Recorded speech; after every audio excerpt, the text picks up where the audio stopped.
देखो शिखरे आपणଙ୍କୁ स्वागत। आज मु आपणଙ୍କ ପାଇଁ ନେଇ ଆସିଛି देश विदेशर 30 ଟି गुरुत्वपूर्ण खबर। आपणଙ୍କୁ अनुरोध भिडियोटी को संपूर्ण देखिबे। नंबर 1 ओडिशा रे आरंभ हैला मोहन सरकार। ओडिशार पंचदश मुख्यमंत्री भावे शपथ नैछंती मोहन चरण माझी। ओडिशा रे प्रथम थर आरंभ होईछि बीजेपी शासन। भुवनेश्वर जनता मैदान रे आयोजित शपथ ग्रहण समारोह रे राज्यपाल रघुवर दास मुख्यमंत्री भावे मोहन माझी को पद एवं गोपनीयतार शपथपाठ कराइछंती। उपमुख्यमंत्री भावे कनकवर्धन सिंहदेव एवं प्रभाती परिड़ा शपथ नैछंती। मोहन माझी 8 जन कैबिनेट मंत्री भावे शपथ नैछंती। 5 जन राष्ट्रमंत्री स्वाधीन दायित्व भावे शपथ ग्रहण करिछंती। कैबिनेट मंत्री भावे शपथ नैथिबा 8 जनक मध्यरे सुरेश पुजारी ब्रजराज नगर, रवि नारायण नायक कुचिंडा, नित्यानंद गंड उमरकोट, कृष्णचंद्र पात्र ढेंकानाल, पृथ्वीराज हरिचंदन चिलिका, मुकेश महालिंग लोईसिंघा, विभूति जेना गोपालपुर, डॉक्टर कृष्णचंद्र महापात्र मोरड़ा सामिल अछंती। एसो शपथ नैथिबा 5 जन राष्ट्रमंत्री स्वतंत्र प्रभारी मध्यरे गणेश राम सिंह खुंटिया जसीपुर, प्रदीप बड़सामंत सुकिंदा, संपत स्वाई पारादीप, सूरज सूर्यवंशी धामनगर, गोकुलानंद मल्लिक पोलसरा पद एवं गोपनीयतार शपथ नैछंती। नंबर 2 बीजेपी सरकार प्रथम बैठक में 4टी गुरुत्वपूर्ण निष्पत्ति। राज्यर बीजेपी सरकार काली शपथ नेबा सह निजर प्रथम कैबिनेट और मंत्री परिषद बैठक में 4टी गुरुत्वपूर्ण निष्पत्ति नैछंती। श्री जगन्नाथଙ୍କ चारिद्वार खोलिबा और श्रीमंदिर परिचालना पाई 500 कोटी टंकर कर्पस पांठी, महिलांक पाई सुभद्रा योजना और चाषींक पाई समृद्ध कृषक नीति आसंता 100 दिन मध्य कार्यकारी करने को राज्यर बीजेपी सरकार निष्पत्ति नैछंती। लोकसेवा भवन में मुख्यमंत्री मोहन चरण माझी अध्यक्षतार अनुष्ठित कैबिनेट और मंत्री परिषद बैठक 4टी प्रस्ताव संपर्क में सूचना दे मुख्यमंत्री श्री माझी कहिसंती जे पुरी मंदिरर चारिद्वार खोलिबाको निष्पत्ति निया जाइछि। आज पुरी रे मंगल आरती समय रे राज्य कैबिनेटर सदस्य मानक उपस्थिति रे एही चारिद्वार खोलाजिबो। सेहीपरि द्वितीय प्रस्ताव रे श्रीमंदिरर सुपरिचालना, सौंदर्यकरण, मरामती और भक्तों पई रहिथिबा समस्यार समाधान पई एक कर्पस पांठी गठन कराजिबो। सेथिरे 500 कोटी टंका रहिबो और बजेट रे एथिपई व्यवस्था रहिबो। तृतीय प्रस्ताव रे धानर सर्वनिम्न सहायक मूल्य 3100 टंका करिबा पई बीजेपी निजर संकल्पपत्र प्रतिश्रुति देइथिला। राज्यर नुआ सरकार समृद्ध कृषक नीति आनिबा पई आज कैबिनेट रे निष्पत्ति होईछि। धानर एमएसपी 3100 टंका प्रदान कराजिबो। एही समृद्ध कृषक नीति पई विस्तृत मार्गदर्शिका विभाग को प्रस्तुत पई निर्देश दिया जाइछि। चतुर्थ प्रस्ताव भावे राज्य में महिलांक पई सुभद्रा योजना को कार्यकारी करिबा पई कैबिनेट निष्पत्ति नैछंती। प्रत्येक महिला हिताधिकारी को 50,000 टंकार नगद भाउचर प्रदान निमंते गाइडलाइन प्रस्तुत पई निर्देश दिया जाइछि। नंबर 3 छुट्टी नहीं पारिबे सरकारी कर्मचारी, आवश्यक पड़िले तत्काल जोग देबे। आसंता 30 तारिख पर्यंत छुट्टी बातिल निर्देश रे संशोधन कला प्रशासन। आवश्यक पड़िले ऑफिसर माने छुट्टी नहीं पारिबे बोली सानी निर्देशनामा जारी कर जाइछि। छुट्टी नहीं पारिबे किंतु आवश्यक पड़िले तत्काल कार्य रे जोग देबे। जरूरी जोगाजोग पई निज मोबाइल नंबर एक्टिव रखिबे बोली निर्देशनामा रे उल्लेख रहिछि। नंबर 4 लोकंक पई ए सरकार दिन राति एक करिदेबो कहिले सुरेश पुजारी। लोकंक पई ए सरकार दिन राति एक करिदेबो। ओडिशा रे मंत्रिमंडल गठन परे कैबिनेट मंत्री भावे शपथ नैथिबा पश्चिम ओडिशार टाणुआ नेता सुरेश पुजारी काली एपरी कहिसंती।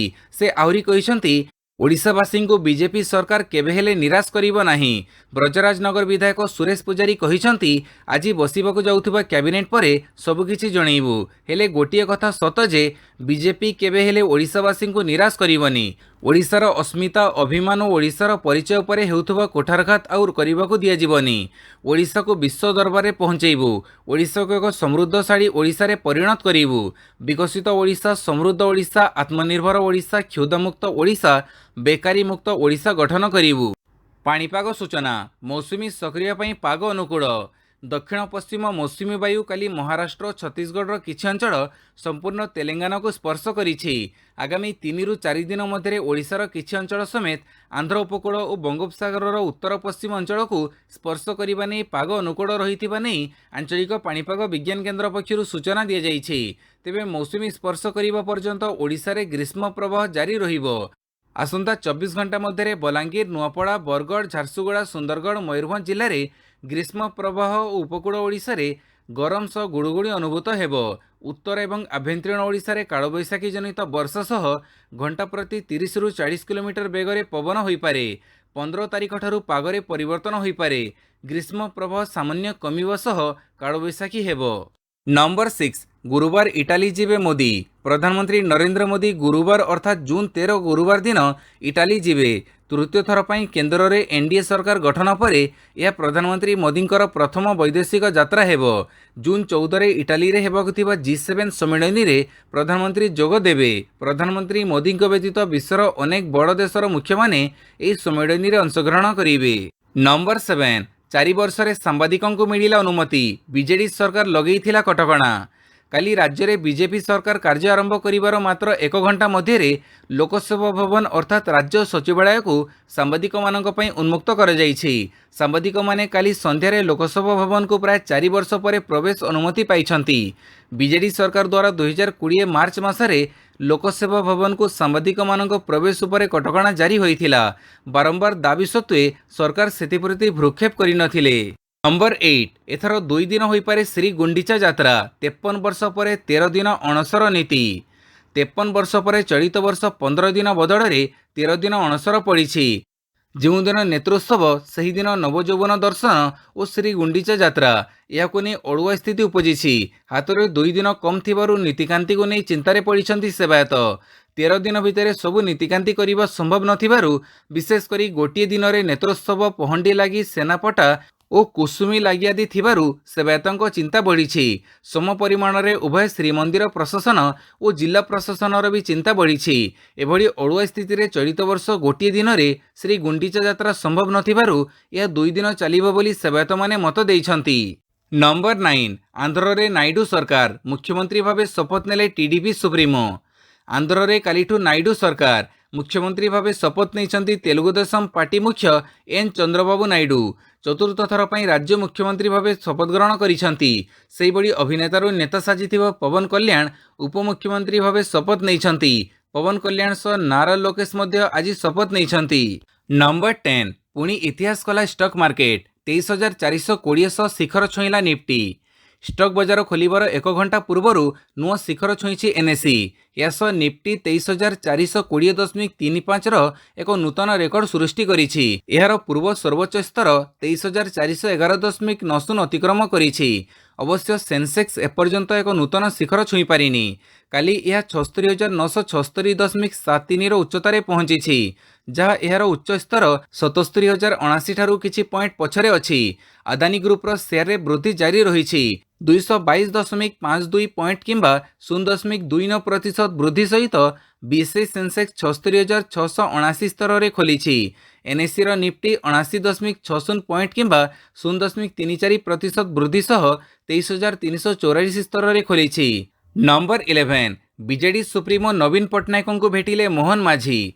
नवीन निवास रे बीजेडी सुप्रीमो नवीन पट्टनायक को भेटिले नुआ मुख्यमंत्री मोहन माझी। शपथ ग्रहण करने पूर्व नुआ मुख्यमंत्री मोहन माझी नवीन को भेटिछंती। प्राय 15 मिनिट नवीन निवास रे रहिथिले मोहन। शपथपाठ कार्यक्रम रे सामिल हेबा लागि नवीन को मोहन अनुरोध करिथिले। सेहीपरि नुआ सरकार को आशीर्वाद करिबा लागि मोहन मध्ये अनुरोध करिछंती। शपथपाठ कार्यक्रम रे सामिल हेबा लागि नवीन प्रतिश्रुति देइथिबा मोहन कहिछंती। सेहीपरि नुआ सरकार प्रति नवीन को आशीर्वाद रहिबो बोली मोहन कहिछंती। समस्त विरोधी दल को सांगरे नहीं राज्यर विकास कार्य रे आमे नियोजित हेबो बोली मोहन कहिछंती। नंबर 12 मोहनଙ୍କ शिक्षित मंत्रिमंडल 12 जिल्लारू प्रतिनिधित्व।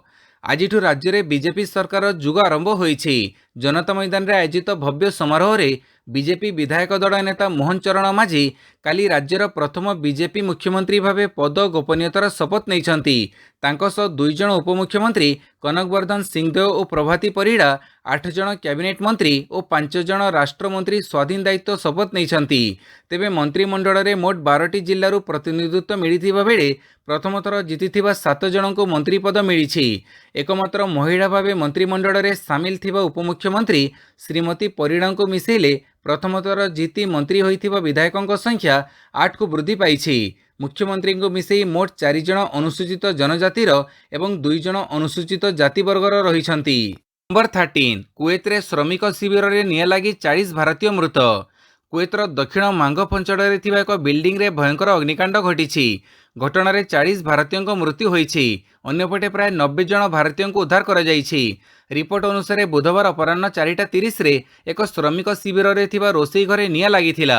ନିଆଁ ଦେଖି କିଛି ଜଣ ଆପାର୍ଟମେଣ୍ଟ ବାହାରକୁ ଡେଇଁବା ଯୋଗୁଁ ପ୍ରାଣ ହରାଇଛନ୍ତି। ଅନ୍ୟ କିଛି ଜଣଙ୍କର ଜଡ଼ି ଏବଂ ଧୂଆଁରେ ଅଣନିଶ୍ୱାସୀ ହୋଇ ପ୍ରାଣ ହରାଇଛନ୍ତି। ରିପୋର୍ଟ ଅନୁସାରେ ବିଲ୍ଡିଂରେ ପ୍ରାୟ 195 ଜଣ ଶ୍ରମିକ ରହିଥିଲେ। ନମ୍ବର 14 ଥାର୍ଡ ପାର୍ଟି ବୀମା ନଥିବା ଗାଡ଼ି ଚଳାଇବା ଦଣ୍ଡନୀୟ ଅପରାଧ। ମୋଟରଯାନ ନିୟମ 1988ର ଧାରା 146 ଅନୁସାରେ ରାସ୍ତାରେ ଗାଡ଼ି ଚଳାଇବା ଲାଗି ଗାଡ଼ିର ଥାର୍ଡ ପାର୍ଟି ଅର୍ଥାତ୍ ତୃତୀୟ ପକ୍ଷ ବୀମା କରିବା ବାଧ୍ୟତାମୂଳକ। ଏହା ରାସ୍ତାକୁ ବ୍ୟବହାର କରୁଥିବା ଅନ୍ୟମାନଙ୍କ ପ୍ରତି ଥିବା ବିପଦର ସୁରକ୍ଷାକୁ ସୁନିଶ୍ଚିତ କରୁଥିବା ବେଳେ ଗାଡ଼ି ଚାଳକଙ୍କୁ ରାସ୍ତାରେ ଦାୟିତ୍ୱବାନ ହୋଇ ଗାଡ଼ି ଚଳାଇବାକୁ ପ୍ରୋତ୍ସାହିତ କରୁଛି। ଥାର୍ଡ ପାର୍ଟି ବୀମା ନଥିବା ଗାଡ଼ି ଚଳାଇବା ଦଣ୍ଡନୀୟ ଅପରାଧ ବୋଲି କେନ୍ଦ୍ର ସଡ଼କ ପରିବହନ ରାଜପଥ ମନ୍ତ୍ରଣାଳୟ ପକ୍ଷରୁ କୁହାଯାଇଛି। ଏଭଳି ଗାଡ଼ି ଚଳାଇବା ବେଳେ ଧରା ପଡ଼ିଲେ ଜରିମାନା ଗଣିବାକୁ ପଡ଼ିବ ଏବଂ ଦରକାର ପଡ଼ିଲେ ଜେଲ୍ ମଧ୍ୟ ଯିବାକୁ ପଡ଼ିବ। ନମ୍ବର 15 ବାଚସ୍ପତି ହେବେ ସୁରମା ପାଢ଼ୀ। ମେଣ୍ଟ ସରକାରରେ ଥିଲେ ସମବାୟ ମନ୍ତ୍ରୀ। ରଣପୁର ବିଧାୟକ ସୁରମା ପାଢ଼ୀ ହେବେ ବିଧାନସଭାର ଆଗାମୀ ବାଚସ୍ପତି। ମୋହନ ସରକାର ଶପଥ ଗ୍ରହଣ କାର୍ଯ୍ୟକ୍ରମ ପରେ ବିଜେପି ପକ୍ଷରୁ ଏହି ସୂଚନା ମିଳିଛି। ମୋହନ ମାଝୀଙ୍କ କ୍ୟାବିନେଟ୍ରେ ଉପମୁଖ୍ୟମନ୍ତ୍ରୀ ପ୍ରଭାତୀ ପରିଡ଼ାଙ୍କୁ ଛାଡ଼ିଦେଲେ ଅନ୍ୟ କୌଣସି ମହିଳା ଚେହେରାକୁ ସ୍ଥାନ ମିଳିନି। ତେଣୁ ସୁରମା ପାଢ଼ୀଙ୍କୁ ଦଳ ବାଚସ୍ପତି ଆସନରେ ବସାଇପାରେ ବୋଲି ଚର୍ଚ୍ଚା ହେଉଛି। କହିବାକୁ ଗଲେ ସୁରମା ପାଢ଼ୀ ହେଉଛନ୍ତି ରଣପୁରର ବିଧାୟିକା।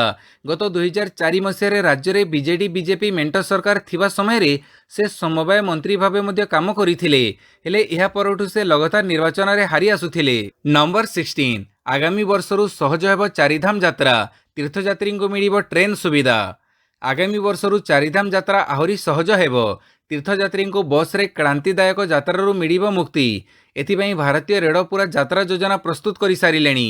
ଏହାଦ୍ୱାରା ନା କେବଳ ଚାରିଧାମ ତୀର୍ଥଯାତ୍ରୀଙ୍କୁ ଆଶ୍ୱସ୍ତି ମିଳିବ ବରଂ ଉତ୍ତରାଖଣ୍ଡର ବିଭିନ୍ନ ସହରକୁ ରେଳ କନେକ୍ଟିଭିଟି ମଧ୍ୟ ମିଳିପାରିବ। ଏହି ରେଳ ଲାଇନ୍ ପ୍ରଧାନମନ୍ତ୍ରୀଙ୍କ ଡ୍ରିମ୍ ପ୍ରୋଜେକ୍ଟ ହୋଇଥିବା ବେଳେ ଏଥିପାଇଁ ପୁଣି ଥରେ ଅଶ୍ୱିନୀ ବୈଷ୍ଣବଙ୍କୁ ରେଳମନ୍ତ୍ରୀ କରିଛନ୍ତି। ଋଷିକେଶରୁ କର୍ଣ୍ଣପ୍ରୟାଗ ପର୍ଯ୍ୟନ୍ତ ମୋଟ 125 କିଲୋମିଟର ଦୀର୍ଘ ରେଳ ଲାଇନ୍ର କାମ ଆଗାମୀ ବର୍ଷ ସୁଦ୍ଧା ଶେଷ ହୋଇଯିବ।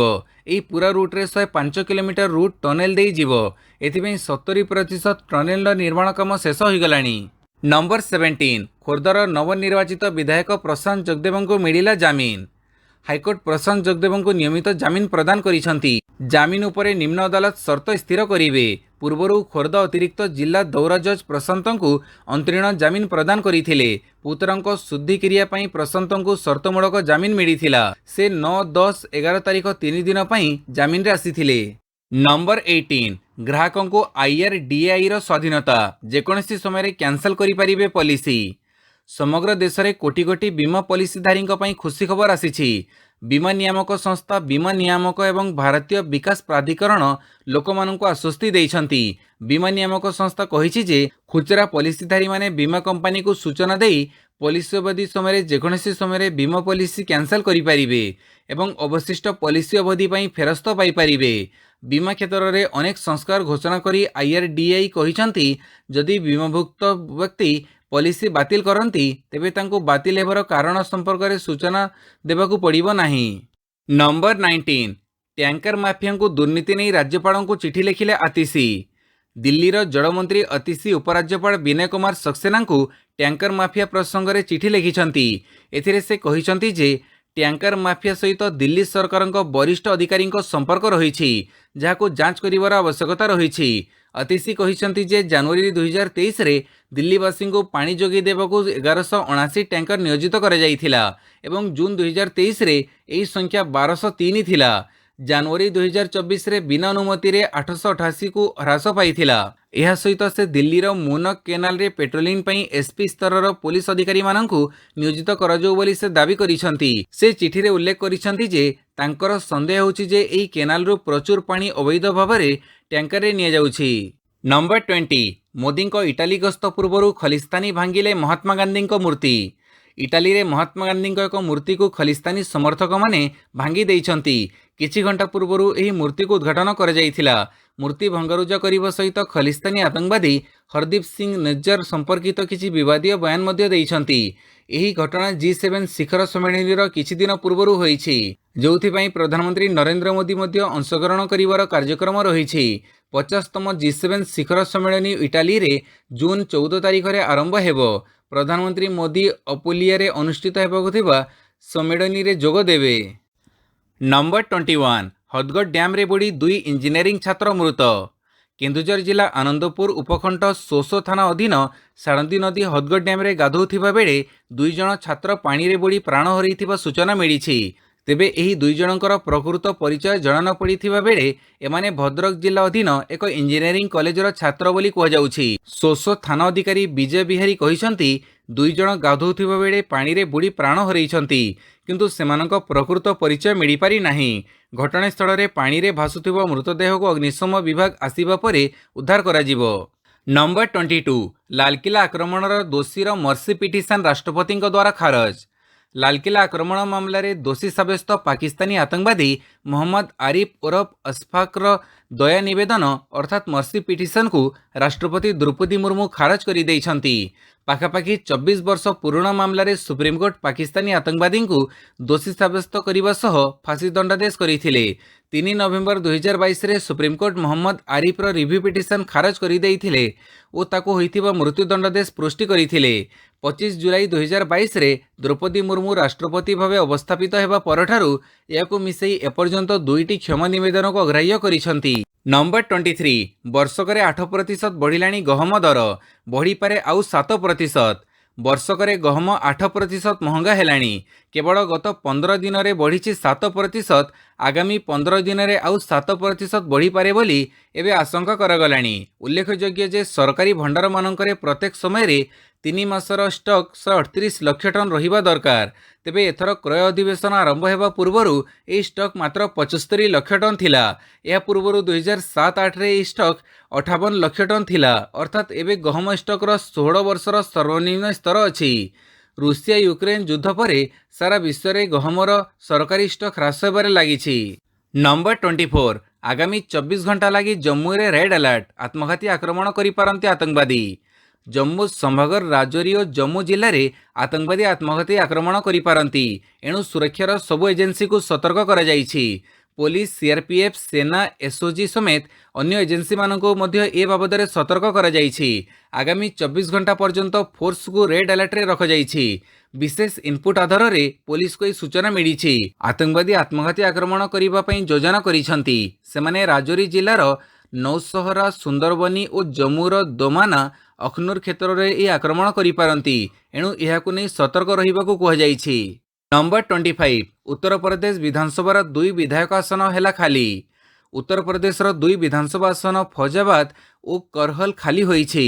କରହଲ ବିଧାନସଭା ଆସନରୁ ସମାଜବାଦୀ ପାର୍ଟି ସପା ମୁଖିଆ ଅଖିଲେଶ ଯାଦବ ଇସ୍ତଫା ଦେଇଥିବା ବେଳେ ଫୈଜାବାଦ ବିଧାନସଭା ସିଟ୍ରୁ ସପା ବିଧାୟକ ଅବଧେଶ ପ୍ରସାଦ ଇସ୍ତଫା ଦେଇଛନ୍ତି। ସପା ମୁଖ୍ୟ ଅଖିଲେଶ 2024 ଲୋକସଭା ନିର୍ବାଚନ କନ୍ନୌଜରୁ ଲଢ଼ିଥିଲେ। ସେ ନିର୍ବାଚନ ଜିତିଥିବା ବେଳେ ଏବେ କେନ୍ଦ୍ର ରାଜନୀତିର ଅଂଶବିଶେଷ ରହିବେ। ଏଣୁ ସେ ତାଙ୍କ ବିଧାନସଭା ଆସନ ଛାଡ଼ିଛନ୍ତି। ଅଖିଲେଶ ଯାଦବଙ୍କ ଭଳି ସପା ବିଧାୟକ ଅବଧେଶ ପ୍ରସାଦ ମଧ୍ୟ ତାଙ୍କ ବିଧାନସଭା ସଦସ୍ୟତା ଛାଡ଼ିଛନ୍ତି। ଅବଧେଶ ଫୈଜାବାଦ ଲୋକସଭା ଆସନରୁ ସଂସଦ ନିର୍ବାଚିତ ହୋଇଛନ୍ତି। ଏଣୁ ସେ ବିଧାୟକ ପଦରୁ ଇସ୍ତଫା ଦେଇଛନ୍ତି। ତେବେ ୟୁପି ବିଧାନସଭାକୁ କେବଳ 2ଟି ନୁହେଁ ଆଉ 7ଟି ଆସନ ବି ଖାଲି ହେବ। ନମ୍ବର 26 କୁଏତ ଅଗ୍ନିକାଣ୍ଡ, ଭାରତୀୟଙ୍କ ସହାୟତା ପାଇଁ ନିଜ ମନ୍ତ୍ରୀଙ୍କୁ ବିଦେଶ ପଠାଇଲେ ମୋଦି। ପ୍ରଧାନମନ୍ତ୍ରୀ ନରେନ୍ଦ୍ର ମୋଦି କୁଏତ ଅଗ୍ନିକାଣ୍ଡ ଉପରେ ତ୍ୱରିତ ପଦକ୍ଷେପ ଗ୍ରହଣ କରିଛନ୍ତି। ନିଜ କ୍ୟାବିନେଟ୍ର ବିଦେଶ ରାଷ୍ଟ୍ରମନ୍ତ୍ରୀ ଥିବା କୀର୍ତ୍ତିବର୍ଦ୍ଧନ ସିଂଙ୍କୁ କୁଏତ ଯିବା ପାଇଁ ନିର୍ଦ୍ଦେଶ ଦେଇଛନ୍ତି। କୁଏତର ଆବାସିକ ବିଲ୍ଡିଂରେ ନିଆଁ ଲାଗିବା କାରଣରୁ ବହୁ ସଂଖ୍ୟାରେ ଭାରତୀୟ ମୃତାହତ ହୋଇଥିବା ଖବର ସାମ୍ନାକୁ ଆସୁଛି। ଏହାକୁ ଦେଖି ଉଦ୍ଧାର କାର୍ଯ୍ୟ ଏବଂ ତଦାରଖ ସହ କୁଏତ ସରକାରଙ୍କ ସହ ସମନ୍ୱୟ ରଖିବା ପାଇଁ ବିଦେଶ ରାଷ୍ଟ୍ରମନ୍ତ୍ରୀଙ୍କୁ କୁଏତ ଯିବା ପାଇଁ ନିର୍ଦ୍ଦେଶ ଦେଇଛନ୍ତି। ନମ୍ବର 27 ପାନୀୟ ଜଳ ସଙ୍କଟ ନେଇ ଦିଲ୍ଲୀ ସରକାରଙ୍କୁ ରିପୋର୍ଟ ମାଗିଲେ ସୁପ୍ରିମକୋର୍ଟ।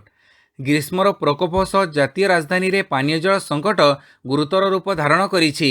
ବୁଧବାର ଏହି ମାମଲାରେ ସୁପ୍ରିମକୋର୍ଟ ଶୁଣାଣି କରିଛନ୍ତି। ଦିଲ୍ଲୀ ସରକାରଙ୍କୁ କୋର୍ଟ ତାଗିଦ କରିବା ସହ ତୁରନ୍ତ ସତ୍ୟପାଠ ଦାଖଲ କରିବାକୁ କହିଛନ୍ତି। ଗତ ଶୁଣାଣିରେ ପୀଠ ଆବେଦନରେ ଥିବା ସମସ୍ୟା ସୁଧାରିବାକୁ କହିଥିଲେ। ସୁପ୍ରିମକୋର୍ଟ କହିଛନ୍ତି ଯେ ଦିଲ୍ଲୀରେ ଟ୍ୟାଙ୍କର ମାଫିଆ ଅଛନ୍ତି। ସେମାନଙ୍କ ବିରୋଧରେ ଦିଲ୍ଲୀ ସରକାର କ'ଣ ପାଇଁ ପଦକ୍ଷେପ ନେଉନାହାନ୍ତି? ଯଦି ଦିଲ୍ଲୀ ମାମଲାରେ ଦିଲ୍ଲୀ ସରକାର କିଛି କରିପାରୁନାହାନ୍ତି, ଆମେ ଦିଲ୍ଲୀ ପୋଲିସକୁ ଏହି ଦାୟିତ୍ୱ ଦେବୁ କି ବୋଲି ସୁପ୍ରିମକୋର୍ଟ ପ୍ରଶ୍ନ ପଚାରିଥିଲେ। ନମ୍ବର 28 4 ବର୍ଷର ଝିଅ ବାର୍ଡ ଫ୍ଲୁରେ ଆକ୍ରାନ୍ତ, ଚିନ୍ତା ପ୍ରକଟ କଲା WHO। ଆମେରିକା ପରେ ଭାରତରେ ବ୍ୟାପିଲା ବାର୍ଡ ଫ୍ଲୁ। ପଶ୍ଚିମବଙ୍ଗର ଏକ 4 ବର୍ଷର ଝିଅ ବାର୍ଡ ଫ୍ଲୁ ଭାଇରସରେ ଆକ୍ରାନ୍ତ ହୋଇଥିବା ସୂଚନା ମିଳିଛି। ତେବେ ଆମେରିକାରେ ମଣିଷ ଦେହରେ ବାର୍ଡ ଫ୍ଲୁର ଦ୍ୱିତୀୟ ମାମଲା ଚିହ୍ନଟ ହୋଇଥିବା ବେଳେ ଏବେ ଭାରତରେ ଚିହ୍ନଟ ହୋଇଛି ପ୍ରଥମ ମାମଲା। ପୂର୍ବରୁ ଆମେରିକାରେ ପଶ୍ଚିମବଙ୍ଗର ଏକ 4 ବର୍ଷର ଝିଅ ବାର୍ଡ ଫ୍ଲୁ ଭାଇରସରେ ଆକ୍ରାନ୍ତ ହୋଇଛି। ଏନେଇ ବିଶ୍ୱ ସ୍ୱାସ୍ଥ୍ୟ ସଂଗଠନ ତଥା WHO ସୂଚନା ଦେଇଛି। ନମ୍ବର 29 ସୂର୍ଯ୍ୟ ଦୁବେଙ୍କ ସାହସିକ ଇନିଂସ, ଆମେରିକାକୁ ହରାଇ ସୁପର 8ରେ ଭାରତ। ଅର୍ଶଦୀପ ସିଂ ଘାତକ ବୋଲିଂ ପରେ ମୁସ୍କିଲ ପିଚ୍ରେ ସୂର୍ଯ୍ୟକୁମାର ଯାଦବ ଏବଂ ଶିଭମ ଦୁବେଙ୍କ ସାହସିକ ଇନିଂସ। ନ୍ୟୁୟର୍କର ନସାଉ କାଉଣ୍ଟି ଇଣ୍ଟରନ୍ୟାସନାଲ କ୍ରିକେଟ ଷ୍ଟାଡିୟମରେ ଖେଳାଯାଇଥିବା T20 ବିଶ୍ୱକପ୍ର 25ତମ ମୁକାବିଲାରେ ଭାରତ ଆମେରିକାକୁ 7 ୱିକେଟରେ ହରାଇଛି। ବିଜୟ ସହ ତୃତୀୟ ଦଳ ଭାବେ ଭାରତ ଚଳିତ ବିଶ୍ୱକପ୍ର ସୁପର 8କୁ ପ୍ରବେଶ କରିଛି। ଆମେରିକା ଦ୍ୱାରା ଧାର୍ଯ୍ୟ 111 ରନ୍ର ବିଜୟ ଲକ୍ଷ୍ୟକୁ ଭାରତ 18.2 ଓଭରରେ 3 ୱିକେଟ ହରାଇ ହାସଲ କରିନେଇଛି। ଭାରତ ପକ୍ଷରୁ ସୂର୍ଯ୍ୟକୁମାର ଯାଦବ ଅପରାଜିତ 50 ରନ୍ ଏବଂ ଶିଭମ ଦୁବେ ଅପରାଜିତ 31 ରନ୍ର ଇନିଂସ ଖେଳି ଭାରତକୁ ଜିତେଇଛନ୍ତି। ନମ୍ବର 30 2024ରେ IPLର ବ୍ରାଣ୍ଡ ଭ୍ୟାଲ୍ୟୁ ପହଞ୍ଚିଲା $16.4 ବିଲିୟନ। ଦୁନିଆର ସବୁଠୁ ଦାମୀ କ୍ରିକେଟ ଟୁର୍ଣ୍ଣାମେଣ୍ଟ IPLର ବ୍ରାଣ୍ଡ ଭ୍ୟାଲ୍ୟୁ ବଡ଼ ଲମ୍ଫ ମାରିଛି। 2024 ମସିହାରେ IPLର ବ୍ରାଣ୍ଡ ଭ୍ୟାଲ୍ୟୁ ପାଖାପାଖି $16.4 ବିଲିୟନ ଅର୍ଥାତ୍ 1,34,885 କୋଟି ଟଙ୍କା ହୋଇଛି। 2013 ତୁଳନାରେ ଏହାର ବ୍ରାଣ୍ଡ ଭ୍ୟାଲ୍ୟୁ 6.5% ବଢ଼ିଛି। ଆମେରିକାର ନିବେଶକଙ୍କ ବ୍ୟାଙ୍କ ହୋଲିହାନ୍ ଲୋକି ଦ୍ୱାରା IPL ବ୍ରାଣ୍ଡ ଭ୍ୟାଲ୍ୟୁକୁ ନେଇ ଏହି ସଦ୍ୟ ଆକଳନ କରାଯାଇଛି। ରିପୋର୍ଟ ଅନୁସାରେ ଦୁନିଆର ଦାମୀ କ୍ରିକେଟ ଲିଗ୍ IPLର ବ୍ରାଣ୍ଡ ଭ୍ୟାଲ୍ୟୁ 2023 ମସିହା ତୁଳନାରେ 6.3% ବା $3.4 ବିଲିୟନ ବଢ଼ିଛି। ଟାଟା ଗ୍ରୁପ୍ ସହ 5 ବର୍ଷ ପାଇଁ ଟାଇଟଲ ସ୍ପନ୍ସରସିପ୍ ଚୁକ୍ତି ପରେ ବ୍ରାଣ୍ଡ ଭ୍ୟାଲ୍ୟୁରେ ଏହି ବୃଦ୍ଧି ହୋଇଛି। ଭିଡ଼ିଓଟିକୁ ସମ୍ପୂର୍ଣ୍ଣ ଦେଖିଥିବାରୁ ବହୁତ ବହୁତ ଧନ୍ୟବାଦ।